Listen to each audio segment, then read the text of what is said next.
It was really a parallel universe theory to say if the world worked this way, then the existing distribution of income would be fair, everybody would get what they deserve, there's no income that's unearned, everything is fair, and you have to accept the world the way it is. And I never accepted the way the world it was because of the way I grew up.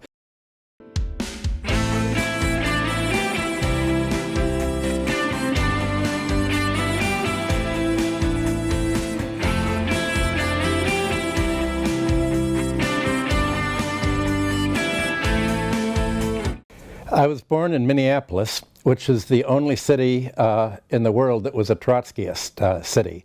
During the 1930s, it was a center of Trotskyism, and my parents worked with Leon Trotsky in Mexico. And when I was 3 years old, my father was put in jail under the Smith Act as a political prisoner for having the works of Lenin and Marx on his shelves and for leading the Minneapolis General Strikes from 1934 to 1936. So I grew up knowing many members of the Russian Revolution, members of the Central Committee when Lenin was in power. When my father got out of jail, we moved to Chicago, and where he got a job editing Traffic World and Traffic Supply News. He had graduated from the University of Minnesota with a Master's of Business in 1929, and the Depression came. He had wanted to go to Latin America to become a millionaire, and when the Depression came, he thought that capitalism wasn't fair, and that's what made him a Trotskyist, and he became editor of the Northwest Organizer, which was labor newspaper. So when I grew up, I had the old German Communist Party members, Americans, they would all come to the house and tell me the stories of the revolution. So that when I grew up, I was expected to lead a revolution if conditions were right. So we all had, down through my teens, we discussed what are the right revolutionary conditions, and I was not that interested at the time in politics. I was fascinated with physics, with chemistry, and more with music. I went to the University of Chicago, which was a grade school and high school for gifted children. My father had the highest IQ in the federal penitentiary system, I'm told, and so they thought his kid must be smart, and they gave me a test and put me in a very good school. And my formative year was really the 10th grade, I think, when I was 14 years old. We had a right-wing teacher, Curtis Edgett, in social science. He kept calling me a commie. He had a sign over his blackboard in the room, give them all what the Rosenbergs got. The Rosenbergs were the Stalinist spies. But what I asked, do you mean the Stalinists? He said, no, I mean the Jews. So that was the University of Chicago. Well, he would call me a Stalinist, a communist, but we also had the child of a Stalinist, Danny Landau, in the class, and he called me a fascist because I was a Trotskyist. So as a high school, I was the reasonable voice in the middle. It's the only time in my life I've been in the middle. And we would come in, I had my students my fellow students would carry the works of Lenin around, and when my father was in jail, one of the things he did was to compile a dictionary of all the things Lenin and Trotsky had said about various subjects, and I would raise my hand, and the other professor would say, where did Lenin say that? And I'd say in volume 6, page 322, and my student, yes, here it is. And I liked being hated by the right wing because it made me a lot of friends. And so while the Stalinists called me a fascist and the fascists called me a communist, I recruited many members into the socialist youth groups in Chicago. My parents had worked with Leon Trotsky in Mexico, as did many Minneapolis people. So I was very happy being in an adversarial position, and somehow being in an adversarial position never hurt at all. My interest was music at that time, and I'd studied piano and I basically studied to be a conductor. When I graduated in 1959 from the University of Chicago, where my degree was in Germanic philology and history of culture, but while I was there, I was also studying full-time music, primarily the theories of Heinrich Schenker, the German music theorist. economics. In 1960, when Leon Trotsky's widow, Natalia, died, the executor of his estate, Max Shachtman, assigned me the copyrights, saying that since I was Leon Trotsky's godson, I should do a publishing company. So I wrote, I'd had a correspondence with George Lukács, the Hungarian literary critic, and he gave me his copyrights, and I came to New York thinking that I would start a publishing company while I studied conducting with Dmitri Mitropoulos, who was the conductor of the New York Philharmonic. Well, I couldn't get anybody to publish the works. Lukács insisted that I have a student of his do the translation of his work, and it was an awful translation. And I wanted to edit it, and he wouldn't let any editing be done. So I sort of gave up doing that. And then an event happened that changed my life. My best friend growing up was Gavin McFadgen. You may know him as a famous documentary film organizer and one of the heads in London of investigative reporting. And he had introduced me to Terence McCarthy, who was an Irish communist and was the translator of Marx's theories of surplus value. And in one evening, we talked about how changes in the water level in America and the sunspot cycle and the water level would go up and down, causing a crop failure that would lead to an autumnal drain of money from the stock and bond market, causing a financial crisis and the periodic crisis. And to me, that was so beautiful, so aesthetic, that I decided on the spot to become an economist. And Terence said that he would become my mentor if I would read all of the bibliography of Marx's theories of surplus value. So I duly came to meet most of the rare book dealers, economics book dealers in New York City. Ended up working for Gus Kelly as part-time as an editor and writing introductions to the economic classics. And in exchange for writing introductions they would give me, I had a very large library of books, including many American protectionist writers, many economists that are missing from the normal history of economic thought. Well, meanwhile, I had to go and make a living. And I got to New York with only $15 in my pocket.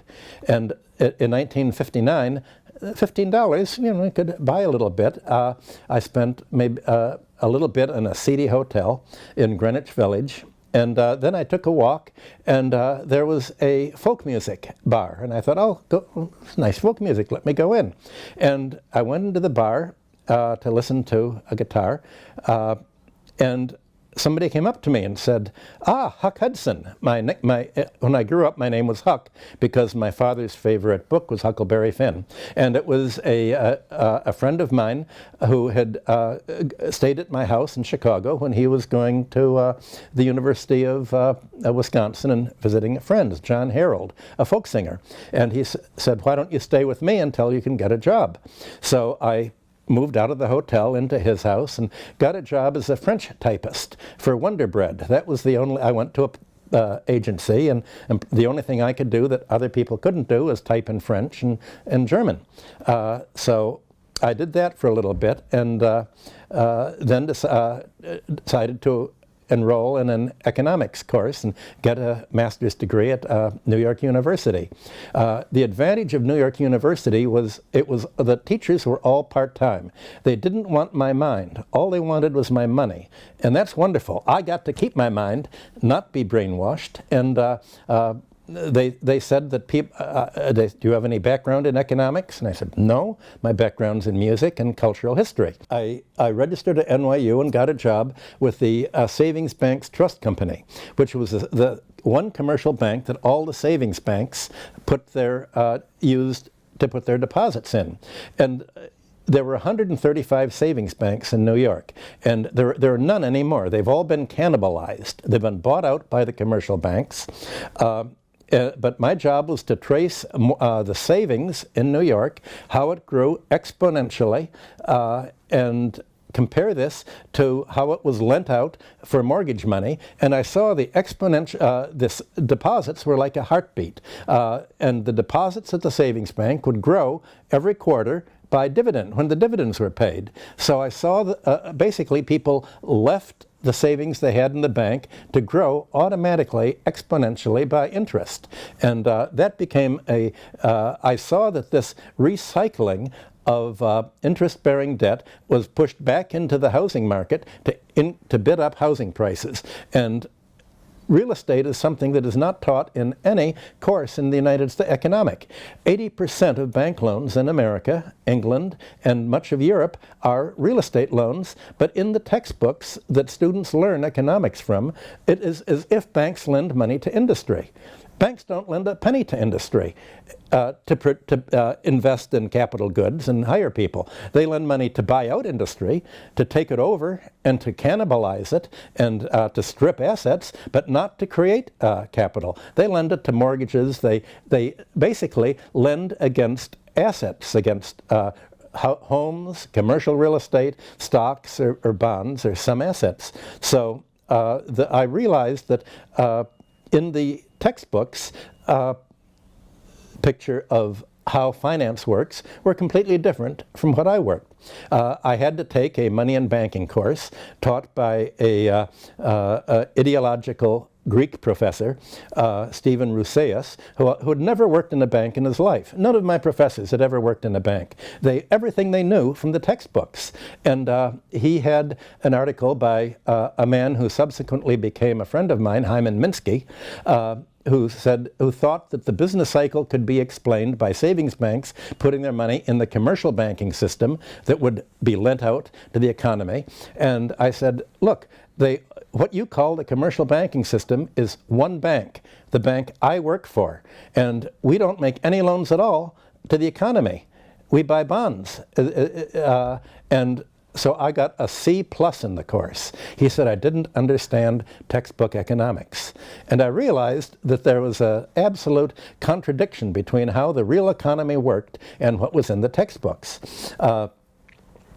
After I worked for the Savings Banks Trust for 3 years, in December 1964, I'd finished all of my coursework and wanted to go to work as a balance of payments economist for the Chase Manhattan Bank. And that was the most formative employment I ever had. My job, because the balance of payments is also a topic that is not taught in any university. I taught it at the New School later, but universities don't teach about the balance of payments. It's all monetary theory. What I had to do was, after I finished my coursework, was writing the dissertation. Terence McCarthy suggested I write on concepts of productivity because there are many different, what is productive, what's unproductive. There was a professor at the New York University, Solomon Fabricant, as in the name fabricate. He was the head of the National Bureau of Economic Research. I went into his office. He said, the first thing I want you to do, I want you to join the CIA. He gave me a copy of the CIA's, the first published report in America of the CIA that went public was on Russia's gold stock, saying that it didn't have any gold. And I looked at it and said, you must know that this is all a lie. I work for the Chase Manhattan Bank. Our customer is Anaconda.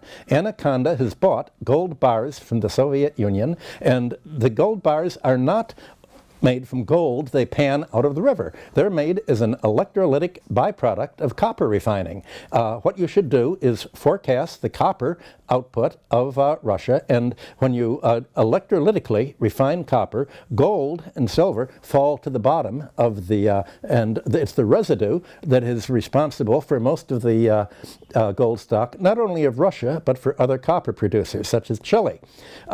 He said, well, okay, you're not going to join the CIA. I couldn't believe he didn't know about my background, but that didn't matter. I told him I wanted to write concepts of productivity. As I was interested in classical economics because as a Marxist, I'd seen how Marxism grew out of classical economics, grew out of the economics of the physiocrats, Adam Smith, John Stuart Mill. The concept of circular flow was always critical to me. The concept of economics is a systems and systems analysis, which was just becoming popular in the 1960s. Fabricant said, these theories are worthless. If these theories would have been relevant, then they would have been successful in the textbooks. And if a theory is no longer held, it's because it's died out in a Darwinian struggle for existence and is irrelevant. So I decided. I talked to a friend of mine, a former communist who was the business school professor, Gerhard Brie. He was a refugee from Germany, and he suggested we'd had a discussion about some of the books that I was buying from the book dealers, and I wrote my dissertation on Erasmus Peshine Smith, who essentially wrote the manual that became the Republican Party doctrine in 1853, the Manual of Political Economy, and I decided to write about the protectionists with Gerhard Brie, and had no problem at all getting the PhD until I had my orals. And again, they didn't have anyone teaching money and banking on a full-time basis at Washington Square, which is the center of NYU. So I thought there's a money and banking guy who wrote a textbook. He must know about banking uptown. And I passed all the orals of all the professors I'd studied with, economic history and third world development, but the money and banking man said I knew nothing about banking, that my idea of how banking worked was not at all what was in the textbooks. And I had to retake the orals after reading a fictitious world, so I became aware of the fact that academic economics is very fictitious. It has nothing to do about the real world. It was really a parallel universe theory to say if the world worked this way, then the existing distribution of income would be fair. Everybody would get what they deserve. There's no income that's unearned. Everything is fair, and you have to accept the world the way it is. And I never accepted the way the world it was because of the way I grew up. As I mentioned, when I grew up in Chicago, I thought that the years of World War II I thought everybody was drafted into jail because everybody who'd be at the house was in jail during the war for trying to lead strikes or being political or being left-wing, and only later did I realize there was actual fighting going on, and they weren't just putting in people who read Marx and radical leadership there. So I worked at Chase Manhattan until 1967. Then finally I had to quit to finish the dissertation. Spent a year on that. At Chase, I had become the specialist in the oil industry. When the Vietnam War began and escalated, President Johnson in January 1968, right after I joined the bank in December 1967, passed the voluntary, compulsory foreign investment rules, blocking American companies, blocking American companies from investing more than 5% of the growth of the previous year's investment. Well, the oil industry objected to that, and they came to David Rockefeller and said, we've got to convince the government that we're ripping off other countries so fast, we're able to exploit them so rapidly that it really helps us to take over. You've got to have them do the statistics. So David Rockefeller came to me and he said, I want you to do a study of the balance of payments of the oil industry. We don't want to have the oil and gas department do it because they would be thought of as lobbyists, and nobody knows who you are. So we want to know what the real facts are, and if they're what we think they are, we'll publish what you write. If we don't like it, we'll keep it to ourselves, but please do the studies. You can ask all the oil companies all the questions you want, fill out the forms, you can design a accounting statistical format, and we'll give you a year to write it all up. And to me, this is wonderful. Oil was the key. Well, it turned out, I found out that the average dollar invested, that actually was invested abroad of oil companies was recaptured by the U.S. economy within 18 months. The payback period was that fast. The report that I did was put on the desk of every senator and every representative in the United States, and I was celebrated for being the economist of the oil industry. This taught me everything about the balance of payments, which, as I said, is a topic that's not taught in any university. So I finished the dissertation, and then I developed a methodology. Most of the balance of payment statistics were changed when they designed the gross national product accounts. And the accounts now treat exports as if you make $1 million worth of grain exports, you actually get $1 million into the economy.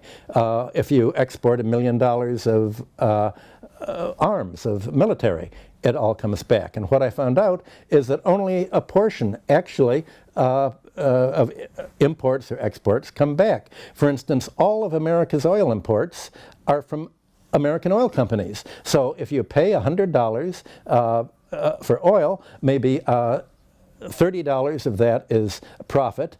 $30 is compensation to American management. $30 is the use of American exports to of physical equipment, oil drilling equipment and others, to make the oil. The closest people that I worked with for the study was Standard Oil Company, which was always very close to the Rockefellers, as you know. So I went over the statistics, and I said, balance of payments, I can't find where Standard Oil makes the profits. Does it make the profits by producing oil at the production end, or does it make it selling it at the gas stations at the retail sales end? And the treasurer of Standard Oil said, I can tell you where we make them. We make them right here in my office. I said, how? He said, I said, what countries do I find this in? He said, I don't find it in Europe. I don't find it in Asia. I don't find it in Latin America or Africa. He said, do you see at the very end there's something called international? And I said, yes, that always confused me. Where is it? I thought all these are international. He said, international means countries that are not really countries. They're Liberia and Panama, countries that only use the U.S. dollar, not their own currency, so that we don't have a currency risk. They're flags of convenience, and they don't have any income tax. So he explained to me that we sell our oil at a very low price from the Near East to Nigeria or to Panama or Lagos or wherever they have the flag of convenience. And then we sell it at a very high price to our refineries in Europe and our refineries in America, and such a high price that they don't make any income. There's no tax to pay. In all of our investment in Europe, there's no tax to pay because we price it so high. And the third world countries, Saudi Arabia, we don't pay them any, we only pay them a royalty. We don't earn an income there because we sell it so low. All of our money is taken in Liberia or Panama and these non-countries. That gave me the clue that people these days talk about money laundering. The last few months I worked for Chase Manhattan in 1967. I was going up to my office on the 9th floor, and a man got onto the elevator and said, I was just coming to your office, Michael. Here is a report that I'm from the State Department, CIA. We want to calculate how much money we could get if we set up bank branches and became the bank for all the criminal capital in the world. He said, look, we figured out we can finance, and he said this in an elevator, that we can finance the Vietnam War with all the drug money coming into America, all of the criminal money. Can you make a calculation? So I spent 3 months figuring out how much money goes to Switzerland from the drug dealings, what's the volume of drug dealings. They helped me with all sorts of statistics on that. And they said, we can become the criminal capital of the world, and it'll finance the dollar. And this will enable us to afford the spending to defeat communism in Vietnam and elsewhere. And if we don't do that, the bomb throwers will come to New York. So I became a specialist in money laundering. Nothing could have been better. I mean, I had all the statistics. I had the help of all of the government people, explaining to me how the CIA worked with the drug dealing and the criminals and the kidnappers to raise the money. So it would be off the balance sheet funding, and Congress didn't have to approve it when they would kill people and do revolutions. And they were completely open with me. And I realized they'd never done a security check on me. I wanted to do a study of the balance of payments of the whole United States. So I went to work for Arthur Andersen, which was at that time later one of the big 5 accounting firms in the United States. Later, it was convicted, got involved in the Enron scandal and was classified as a criminal enterprise and closed down, but I was working before the other people went to jail, or before they closed down Arthur Andersen. So I spent a year applying my balance of payments analysis to the U.S. balance of payments, and finally finished. And I found out that the entire U.S. balance of payments deficit in the 1960s, since the Korean War, the entire balance of payments deficit was military spending abroad. The private sector of trade and investment was exactly in balance. Tourism, trade, investment, exactly in balance. All of the deficit was military. And I found that very interesting. So I turned it in. My boss, Mr. Barsanti, came in to me 3 days later, and he said, I'm afraid we have to fire you. And I said, what happened? He said, well, we sent it to Robert McNamara, who was Secretary of the World of Defense and later became an even more dangerous person with the World Bank, which probably is more dangerous to the world than the American military. That's another story. And he said, McNamara said that we at Arthur Andersen would never get another government contract if we publish your report. This is and in all of the Pentagon papers that later came out with McNamara, there's no discussion at all of the balance of payments cost of the Vietnam War. This is what was driving America off gold. At Chase Manhattan from 1964 till I left, every Friday the Federal Reserve would come out with its weekly statistics, and we could trace the gold stock.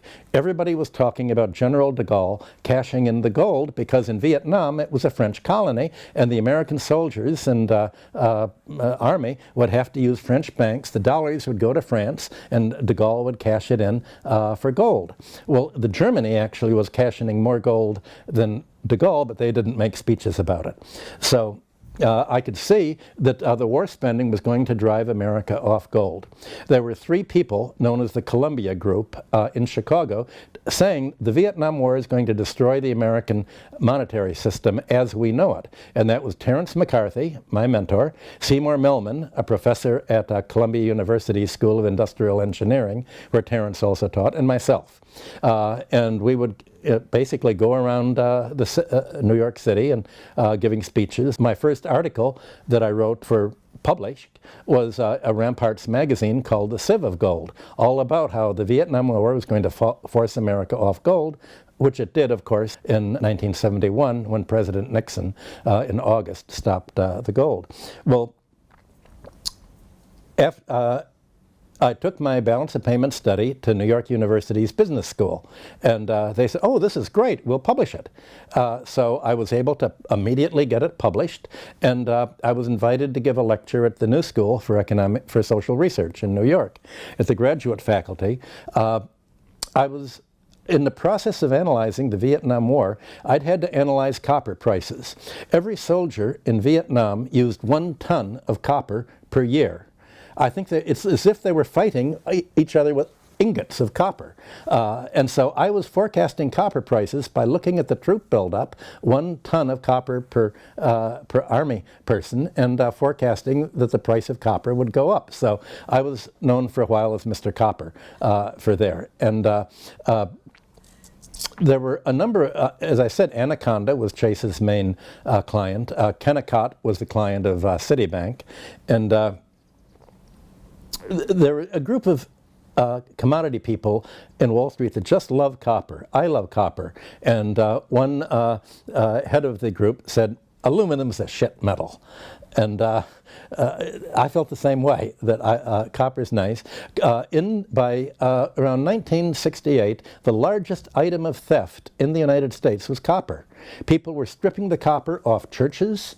The drain pipes were of copper. The wires that go into houses and pull up, copper scrap prices were going up. So I became aware of the recycling problem and the degree to which the sources of metal were not mining the earth, but the recycling of various things. So I worked for a while for Continental Oil, is their economist, and then while I was doing they convinced, they bought a copper company at my recommendation, because I could see the war was going to go on for a while, and they got into real estate. Well, then they moved up to Connecticut, and I decided to become a professor at the New School of trade theory, because I'd never had a course in trade theory, and the only way to learn about a topic is to teach it. So I gave the course in trade, and then was hired as a full-time person in 1970, and taught national income analysis using Marx's Theories of Surplus Value as my textbook. And this infuriated the department head, Robert Heilbronner, whose idea of Marx was, what did Marx have for breakfast? And how did he feel later? And did he really have an affair with his maid?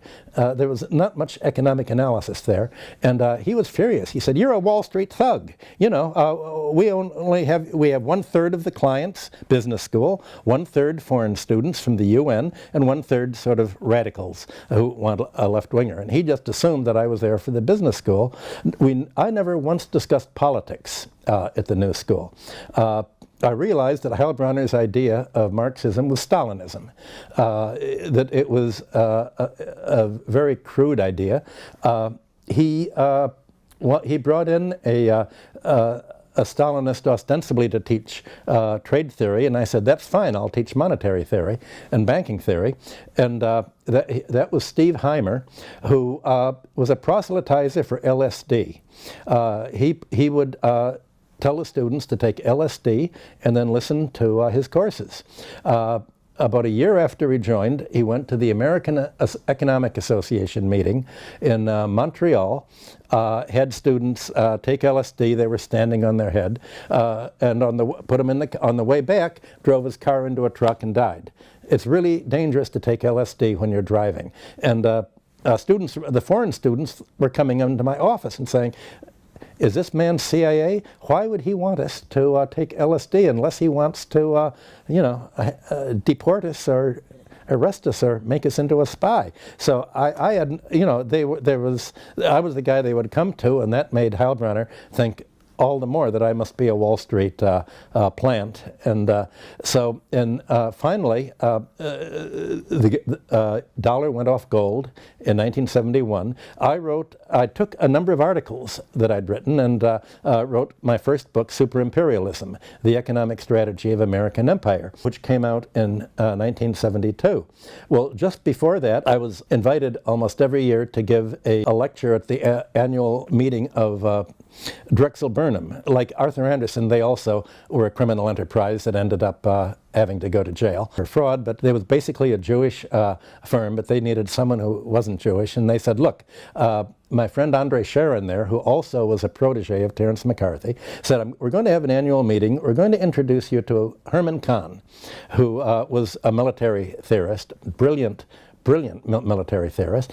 He said, look, he's going to he talks very fast. He's a brilliant guy. He's going to offer you a job. You probably can't understand what he's saying, but just say yes. You got to get out of academia. You don't belong in academia. So I gave the speech about how about the oil industry and how America was exploiting the world, and how going off gold meant that there was the only thing that foreign countries could do with their balance of payments surplus being thrown off by the U.S. Balance of payments deficit for military was to buy treasury bonds. So the military would spend dollars abroad, pump the dollars into the European and Asian economies. The Asian economies would lend the money back to the United States government by buying bonds to finance the war in their own military encirclement. And I told that to the Wall Street meeting. Herman said, this is brilliant. Leave academia. I will triple your salary if you'll come to work for me. And I said, well, I'm hoping that my students, will go on and spread my ideas. He said, look, you're hoping that someday one of your students will be a senator, maybe president. You join the Hudson Institute. It was named after the river, not after me. My ancestor discovered the river, but it's not hereditary. I'll take you to the White House next month. And it doesn't matter who's president. Wouldn't you rather wait until somebody becomes elected president and then you become their advisor, instead of hoping that one of your students from the new school? Come on. So I immediately joined the Hudson Institute and was paid the same price he was. I was the number 2 man, and we disagreed on everything. He was a right-wing ringer, a Zionist, and I was a left-winger.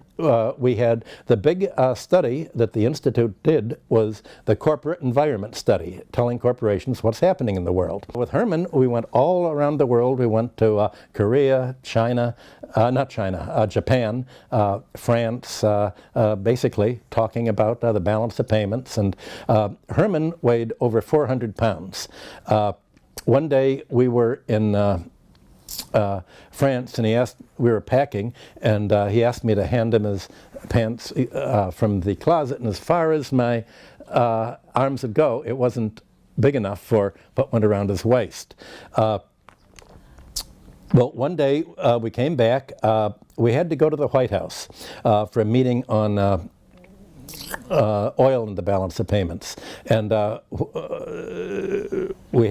who should be the Undersecretary of the Treasury but my old mentor from Standard Oil, who'd explained to me how offshore banking centers worked. And he explained to me that he told the Saudi Arabians, you can charge whatever, this is right after America quadrupled the price of grain to finance the Vietnam War in 1973, OPEC responded by quadrupling the price of oil.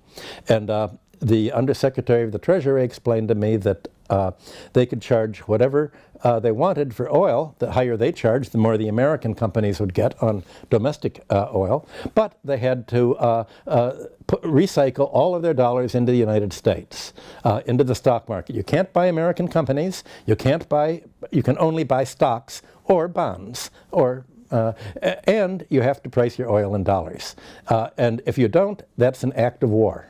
So here I was right in the middle of understanding how imperialism really worked. I mean, this was not what is in most textbooks. Most textbooks don't talk about the balance of payments and the key to financial imperialism and balance of payments imperialism, and the whole fight of the United States to prevent other countries from going on to the gold standard, because America, by the time America went off gold in August 1991, here you needed every American dollar bill was backed 25% by gold at $35 an ounce. Well, finally there was no more surplus, and that's what forced America off gold, and the gold immediately went way up. As an American citizen, I wasn't allowed to buy gold, so I knew it was coming, but I couldn't make any money off. Basically, to make a long story short, I became financial analyst for advisor to the Canadian government as a result of the stock brokerage work, and they said, we need somebody who knows the American stock and bond market, and I was, at that time, the highest paid economist per diem in the United States for financial analysis. So I got a call saying, they're going to want to hire you, but there's only one way in which they can tell how intelligent you are. Do you know about wine? So I took a sommelier's course, got a license. I brought 2 bottles, one of Richebourg and one of La Tasse. I gave them to my hosts in Ottawa, and they said, "That's the guy we want." So I wrote a study of trying that Canada didn't have to borrow money abroad to invest domestically at provincial investment. They could create their own money. Basically, what I wrote was the first example of what's now called modern monetary theory, that the governments create their own money, their own credit, and they don't need a backing for it. It's all basically the same circular flow analysis that I'd developed from my history of thought, a physiocratic analysis, basically. And then a number of banks were so struck by my analysis that one of the top investment analyst for the Royal Bank decided to become the head of personnel. He said he thinks it's a personality problem that economists can't understand how the world works, that there's a particular kind of dumb person that becomes an economist. It's a kind of autism of thinking abstractly without a sense of economic reality. He got me an appointment with the Secretary of State of Canada. In Canada, the Secretary of State is in charge of education and films and culture. So I became Canada's cultural advisor, which is what I thought was fine all along, and did that for a while. I'd also, around that time, was an economic advisor to the United Nations Institute for Training and Research, UNITAR, writing their reports on North-South debt, the foreign debt of third world countries denominated in dollars, and how this was deranging their economies. They had a meeting in Mexico, financed by the Mexican president, and I was invited down there, and I'd gave a report, a paper, saying that there is no way that the third world debts can be paid. One of the things I did at Chase Manhattan, my first job there was to say, how much exports can Argentina, Brazil, and China, and Chile make? And the idea is that all of their export earnings should be paid, enables them to pay as interest rates on money borrowed from the U.S. banks. And the idea was that the entire trade surplus should be pledged as debt service to the American banks. And my job was to think, how much is that, and what should Chase's share be? So at the Mexican UNITAR conference, I said that these debts cannot be paid, therefore they should not be paid. They should cancel now. And there was quite a stir over that. Well, at the end of the conference, they had the rapporteurs coming. And the rapporteur said, and then Dr. Hudson has given a report saying that the third world countries should export more in order to pay their debts. And I stood up slowly and said, I must insist that the President of Mexico offer a public apology to me and to the conference. This man has done inverted and totally reversed everything I'm saying. I believe he has a covert purpose. I'm pulling out the American delegation, and I'm pulling out the Canadian delegation. We cannot be a part of this travesty. And I walked out and think, what's going to happen? And the Russian, we were outside, the Russian ambassador came out laughing, and he said, you've dominated the whole conference. You've completely, made chaos out of it. You've embarrassed the CIA. This is fantastic. Here's my card. In New York. Later that evening, I was told, they're looking for you to beat you up. Well, as it happened, an old girlfriend of mine was a group of mine were in Mexico for an art exhibition, and they were surrealist artists, and they were also doing a ballet. And so I went to the ballet with them, and they said, look, the thugs are there. So I hid out with them on the stage, as a ballet, they were looking in the audience and I was on the stage, and we were all just surrealistic, so, nobody knew how to dance or anything. It was all just surrealistic, and they all went home, and if they can't find you, they usually give up and leave you alone. I went back to New York, but I realized that this was so controversial, the idea that debts couldn't be paid, that I decided to write a history of debt cancellations and why debts couldn't be paid. So I spent about a year, and I got through medieval period, Europe, World War I, and then even Greece and Rome. But then I found, it was in about 1980, 1981.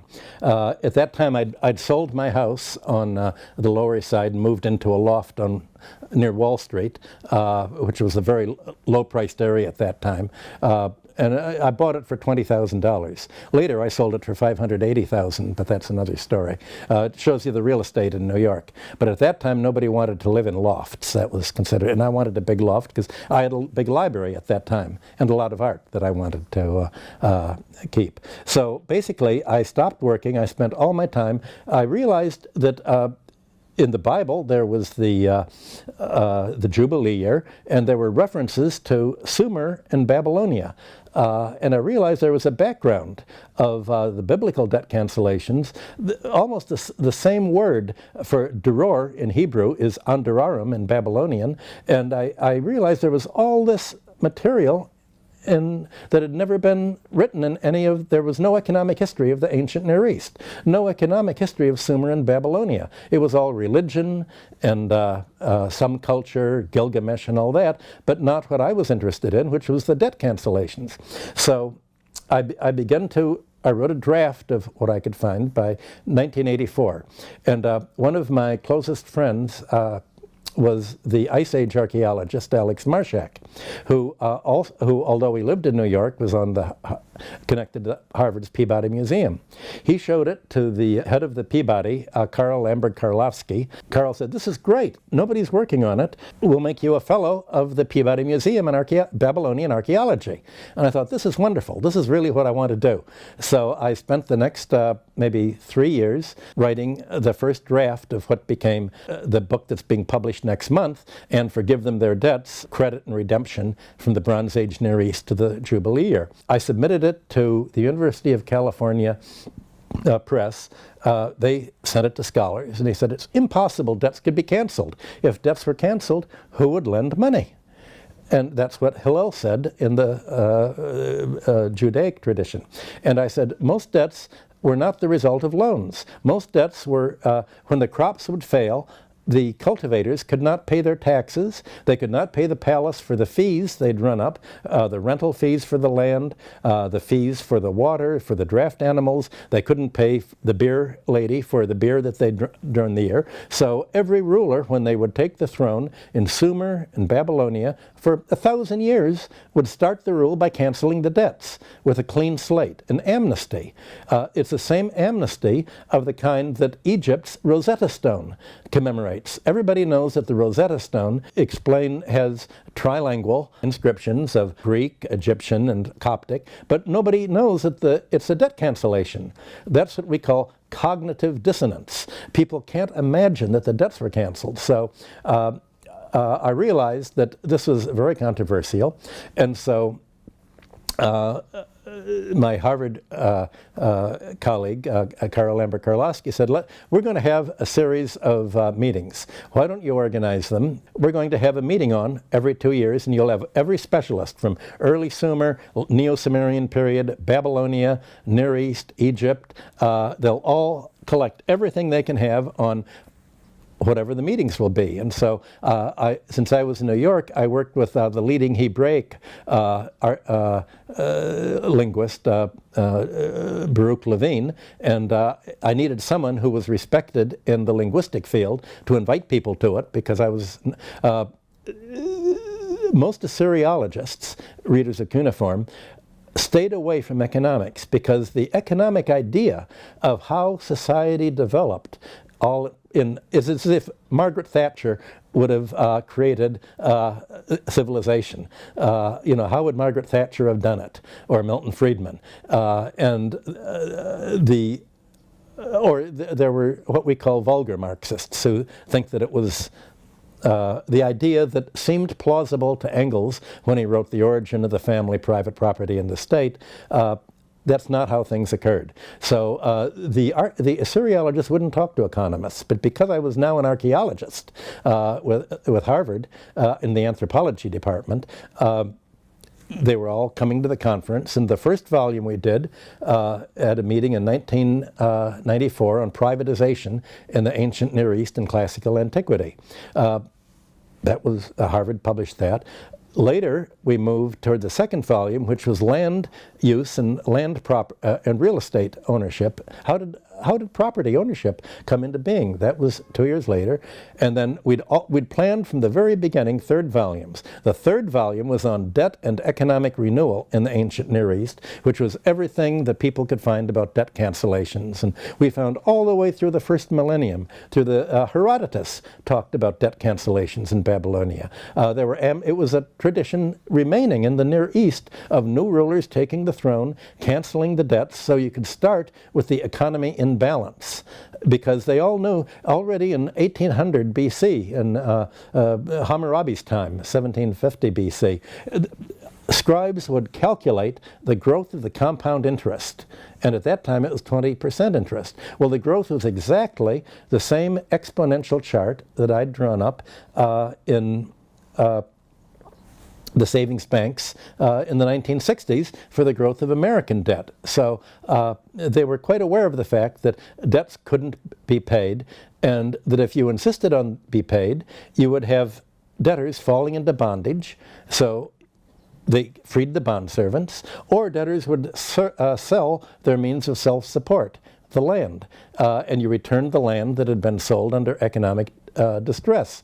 And the word distress means the collateral that you've pledged to a creditor was called the distress. It's an Irish term, basically. So we published that, and by that time, I'd got the whole. Basically, the people I had invited, and Baruch had invited, and Carl had invited, were the leaders of their field, so we had pretty much everybody agreeing with the interpretation. We then followed it up with another meeting at the British Museum on the origins of money and accounting, and the idea that money was created not for barter, not for goods and services. It was created to denominate debts. If you owed a debt, how did you get money? And we did the history of money. And then the one thing we hadn't done finally was the origins of labor. And that took 10 years to do. And we found out the origins of labor organized were basically, it occurred in the palace economy, the palaces and the temples. That in the Neolithic, the main use of labor from the Neolithic, Bronze Age, classical antiquity was to fight in the army and to work on corvée labor to build public infrastructure. So what do you do in order to get a supply of labor? You assign them land. Property was created to assign families enough to support themselves so that they could perform corvée labor and fight in the army. So taxes came first, then came the land, and then based on what you had to pay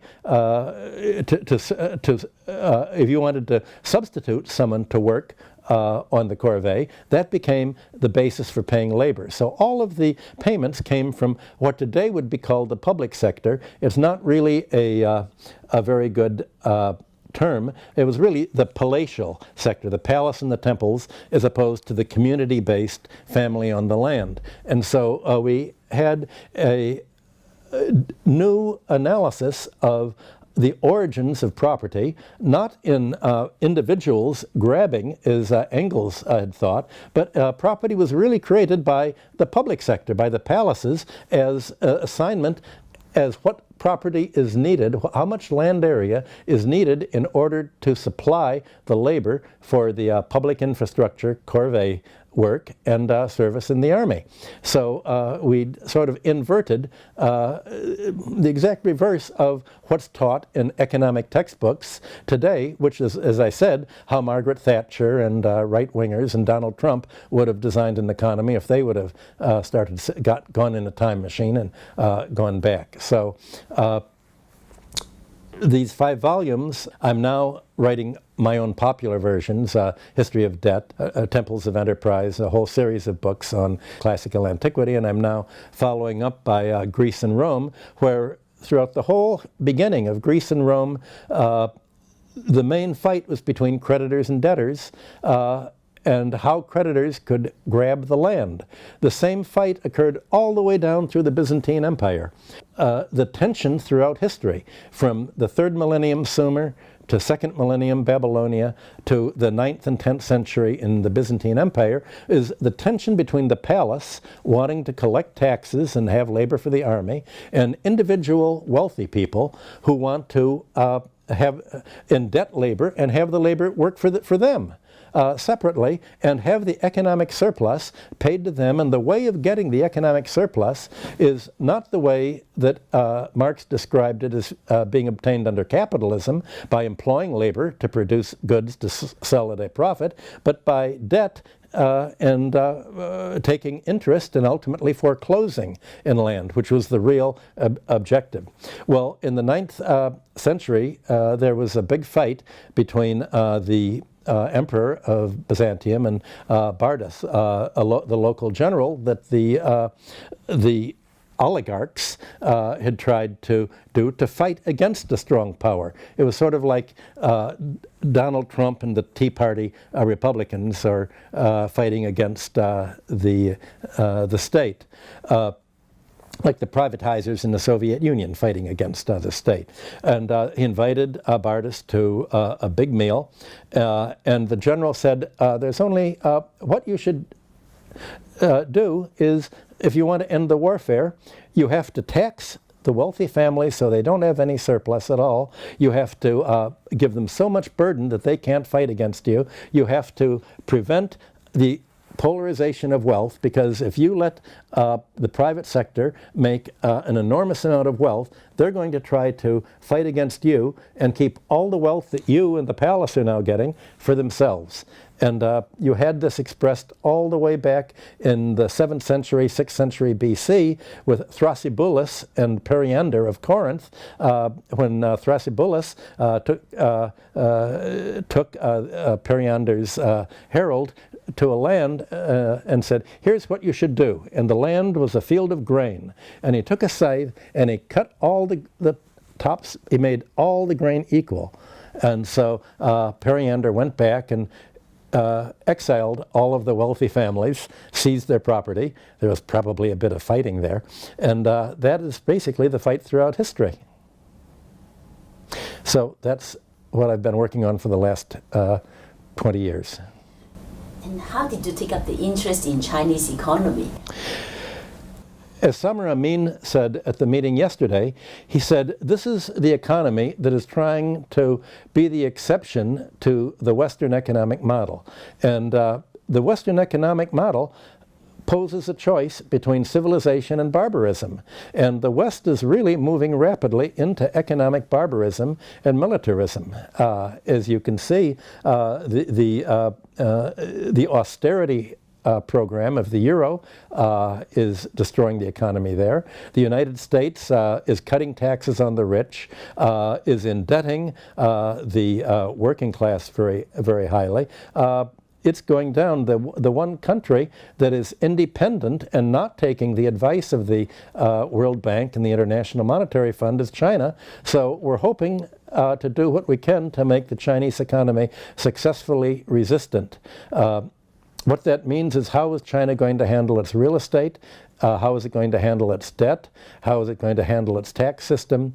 I'm trying to do is just what David Harvey was trying to do in the speech that he gave yesterday, of getting the Chinese Marxists to read volumes 2 and especially volume 3 of Capital, where Marx discusses the dynamics of finance. And Marxism is much more than volume 1 of Capital. You have to read volumes 2 and 3, and especially the elaboration that Marx did in the drafts that he left for volumes 2 and 3. He discusses the history of economic thought leading up to him, and you realize how Marx was the last great classical economist in the classical tradition, and what he showed is that capitalism itself is revolutionary. Capitalism itself is driving forward, and of course he expected capitalism to lead towards socialism, as indeed it seemed to be doing in the 19th century, but it's not working out that way. Everything changed in World War I. And in World War I, you had an anti-classical economics that really was an anti-Marxist economic. The fight for marginalist theory, for Austrian theory, the fight for junk economics that we have today is basically the fight against Marxism, because Marx showed the logical conclusion to which the physiocrats, Adam Smith, John Stuart Mill, Ricardo and Malthus, the conclusion it was all leading was the synthesis that he made, and that was later developed by people like Thorstein Veblen in the United States. So I'm hoping that I can contribute what I can to the analysis of China's economy to avoid the financialization process and dynamic that is destroying the West.